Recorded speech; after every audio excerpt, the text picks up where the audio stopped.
السلام علیکم۔ جانتے ہیں نماز قضا ہو جائے تو تمہارا کتنا نقصان ہوتا ہے؟ ذرا سوچو، اگر آج اللہ ہم سے پوچھ لے کہ میں نے تمہیں 24 گھنٹے دیے تھے، صرف 5 وقت مانگے تھے، پھر بھی تمہارے پاس میرے لیے وقت کیوں نہیں تھا؟ ہم دنیا کی ہر چیز کے لیے وقت نکال لیتے ہیں، موبائل، دوست، کام، تفریح، لیکن جب اذان ہوتی ہے تو ہم کہتے ہیں بس تھوڑی دیر بعد، اور یہی تھوڑی دیر کب قضا نماز میں بدل جاتی ہے پتہ ہی نہیں چلتا۔ ایک دن ہم سب نے اللہ کے سامنے کھڑا ہونا ہے، نہ موبائل ہوگا، نہ بہانے ہوں گے، نہ کوئی دوست بچانے آئے گا، صرف ہم ہوں گے اور ہماری نماز میں۔ سوچو، جب فرشتے ہماری زندگی کا ریکارڈ کھولیں گے اور اس میں لکھا ہوگا فجر قضا، ظہر قضا، عصر قضا، کتنا دردناک لمحہ ہوگا۔ آج ہم نماز کو ہلکا سمجھ کر چھوڑ دیتے ہیں، لیکن قیامت کے دن سب سے پہلا سوال نماز کا ہوگا۔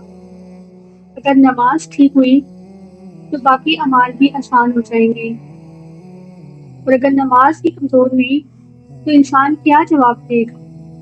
کبھی سوچا جس اللہ نے ہمیں سانس دی، آنکھیں دی، ماں باپ دیے، رزق دیا، اسی اللہ کو ہم چند منٹ نہیں دے پاتے، اور پھر ہم کہتے ہیں دل بے چین ہے، سکون نہیں ملتا۔ سکون ملے گا بھی کیسے جب دل اپنے رب سے دور ہو جائے؟ نماز صرف فرض نہیں، یہ اللہ سے ملاقات ہے۔ جب بندہ سجدے میں روتا ہے تو اللہ اس کے بہت قریب ہوتا ہے، لیکن افسوس آج ہم سجدوں سے زیادہ موبائل کو وقت دیتے ہیں۔ یاد رکھو، شیطان کا سب سے پہلا حملہ نماز پر ہوتا ہے، کیونکہ اگر بندہ نماز بچا لے تو بہت کچھ بچ جاتا ہے۔ کبھی کبھی اللہ مشکلات اس لیے بھیجتا ہے تاکہ بندہ واپس آ جائے، سجدے میں آ جائے۔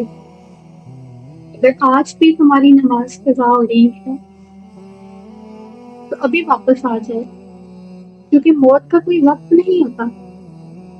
ہو سکتا ہے یہ ویڈیو دیکھنے کے بعد تمہیں ایک اور نماز کا موقع مل جائے، ہو سکتا ہے نہ ملے، یہ تو صرف اللہ جانتا ہے۔ اللہ صرف یہ چاہتا ہے کہ اس کا بندہ اس کی طرف پلٹ آئے۔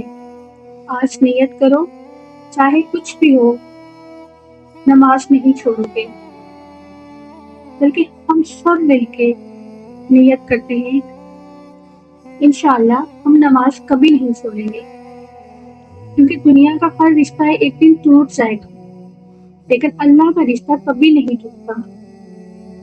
جس دن انسان نماز کی قدر سمجھ لیتا ہے، اسی دن اس کی زندگی بدلنا شروع ہو جاتی ہے۔ میں بہت سارا خیال رکھے گا، دعاؤں میں مجھے بھی یاد رکھے گا۔ ملتے ہیں کسی اچھے سے موضوع کے ساتھ اگلی ویڈیو میں، تب تک اللہ حافظ۔